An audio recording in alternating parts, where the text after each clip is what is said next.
पनवेल महानगरपालिका प्रभाग समिती अ चे नवनिर्वाचित सभापती रवींद्र भगत यांनी पदभार स्वीकारल्यानंतर ग्रामीण भागातील गणेश विसर्जन घाटांच्या सुविधांचा आढावा घेण्यासाठी पाहणी दौरा आयोजित केला। पनवेलचे आमदार प्रशांत ठाकूर यांच्या मार्गदर्शनाखाली झालेल्या या दौऱ्यात नावडे येथील गणेश विसर्जन घाटापासून पाहणीला सुरुवात करण्यात आली। त्यानंतर पडघे, पालेखुर्द, तोंडरे, घोट, गोंधळीवाडी, घोटचाळ, घोटगाव आणि कोयनावेळी आदी भागातील गणेश विसर्जन घाटांची पाहणी करण्यात आली। यावेळी आगामी गणेशोत्सवाच्या पार्श्वभूमीवर घाटांचे सुशोभीकरण, भाविकांसाठी आवश्यक सुविधा, स्टेजची व्यवस्था, प्रकाश व्यवस्था, स्वच्छता आणि सुरक्षिततेच्या उपाययोजनांचा आढावा घेण्यात आला। गणेशोत्सवाला काही दिवसच शिल्लक असल्याने आवश्यक कामे तातडीने मार्गी लागावीत आणि गणेश भक्तांना विसर्जनाच्या वेळी कोणत्याही अडचणींचा सामना करावा लागू नये या उद्देशाने हा पाहणी दौरा आयोजित करण्यात आल्याचे सभापती रवींद्र भगत यांनी सांगितले। यावेळी नगरसेवक दिनेश खाणावकर, नगरसेवक नितेश पाटील, महेश पाटील तसेच भारतीय जनता पक्षाचे पदाधिकारी, मंडळांचे अध्यक्ष आणि कार्यकर्ते उपस्थित होते। पाहणी दरम्यान ज्या ठिकाणी आवश्यक कामे अथवा सुविधांची गरज आहे ती कामे संबंधित विभागाशी समन्वय साधून तातडीने पूर्ण करण्याच्या सूचना देण्यात आल्या। दरम्यान आजच्या दौऱ्यात ग्रामीण भागातील काही प्रमुख विसर्जन घाटांची पाहणी करण्यात आली असून उर्वरित भागातील घाटांची पाहणी आज आणि उद्या करण्यात येणार असल्याचे रवींद्र भगत यांनी सांगितले। गणेशोत्सव काळात विसर्जन प्रक्रिया सुरक्षित, सुरळीत आणि भाविकांसाठी सोयीस्कर व्हावी यासाठी महापालिका प्रशासनाने आवश्यक उपाययोजना वेळेत पूर्ण कराव्यात यावर त्यांनी भर दिला।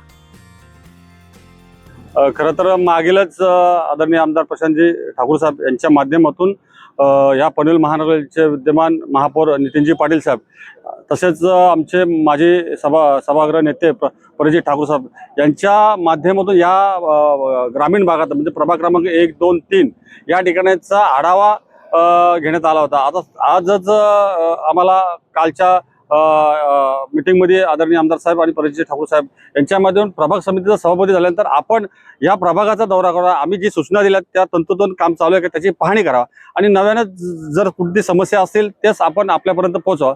आजच्या घडीला आज आमचे सन्माननीय या मंडळाचे अध्यक्ष दिनेशजी खानावकर साहेब तसेच नितेश पाटील, आमच्या विजयश्री पाटील ताई नगरसेवक यांच्या माध्यमातून आज प्रभाग 1, 2 मधील काही गावामध्ये आम्ही प्रभाग दौरा केला।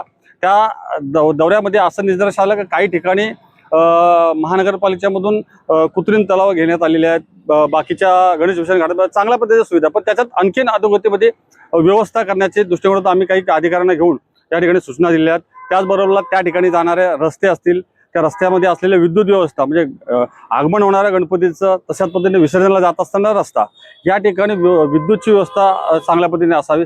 घनकचराचा विषय असा, त्या ठिकाणी असणारे वृक्ष आहेत ज्याच्यामुळे गणेशोत्सवाला या जाणाऱ्या ठिकाणी अडचणी होतात, काही झाडांची छाटणी करा आणि समस्या या ठिकाणी काही ग्रामस्थांनी मांडल्या, बऱ्याच वर्षाच्या काही पेंडिंग आहेत म्हणजे ते रस्ते असतील याच्यात, तर त्याचा फॉलोअप सुद्धा आमचे सन्मान्य सर्व नगरसेवक या ठिकाणी व्यवस्थितरित्या फॉलोअप करतात।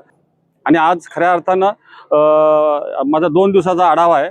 आज 2 दिवस प्रभाग समितीचा आढावा करत असताना आजचा शेवटच्या टप्प्यामध्ये फक्त एक आता मला वाटतं दिनेश पेंदर एक गाव राहिलेलं आहे आणि पूर्णपणे जवळ झाले। उद्या तशाच पद्धतीचे बाकीचे राहिलेले गावात 1 आणि 2 मधले ते आम्ही प्रारंभिक करणार आहोत।